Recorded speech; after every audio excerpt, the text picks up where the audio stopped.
안녕하세요. 굿모닝 굿모닝 굿모닝 굿모닝입니다. 야고보서 5장 6절에서 8절을 묵상하겠습니다. 너희는 의인을 정죄하고 죽였으나 그는 너희에게 대항하지 아니하였느니라. 그러므로 형제들아 주께서 강림하시기까지 길이 참으라.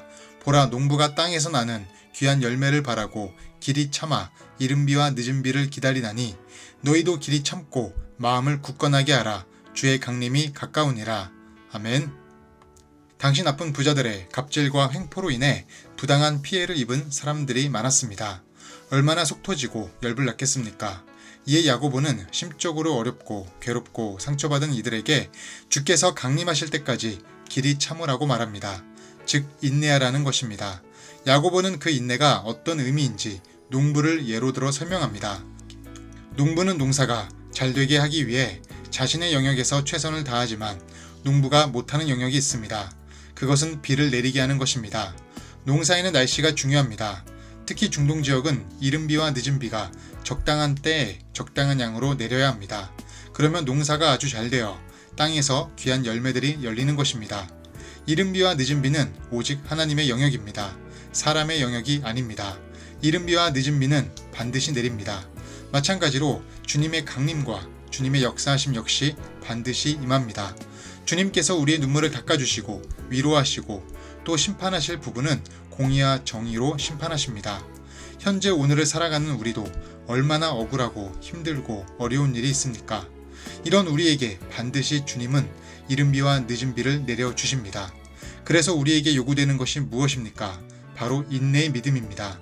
어려운 현실을 인내로 견디게 하는 믿음을 가지라는 것입니다. 아브라함이 가졌던 믿음을 보십시오. 그가 가진 믿음은 어려운 상황을 견뎌내는 믿음입니다. 민족의 아버지, 민족의 어머니라는 이름을 받았지만 약속하신 아들은 없었습니다. 그래서 주변에서 그러면서 네가 무슨 민족의 아버지고 민족의 어머니냐고 조롱합니다. 이런 상황에서 로마서 4장 19절을 보면 그가 백세나 되어 자기 몸이 죽은 것 같고 사라의 태가 죽은 것 같음을 알고도 믿음이 약하여지지 아니하고 라고 합니다.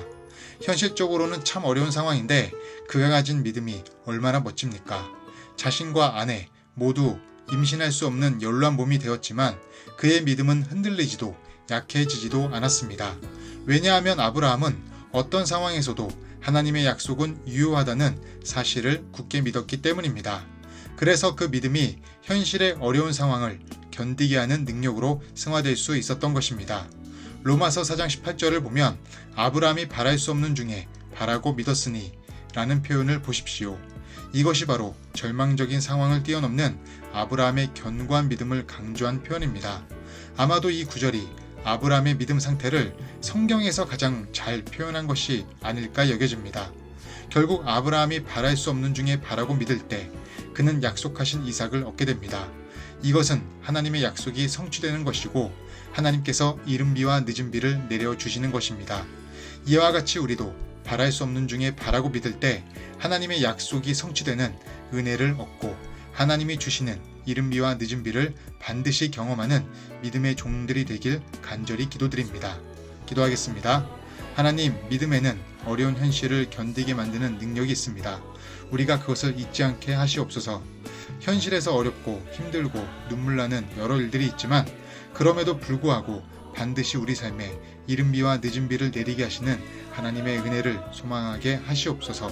주님의 은혜로 우리 인생의 땅에 귀한 열매가 열리길 간절히 원합니다. 긍휼을 베풀어 주시옵소서. 감사하며 예수님의 이름으로 기도드립니다. 아멘.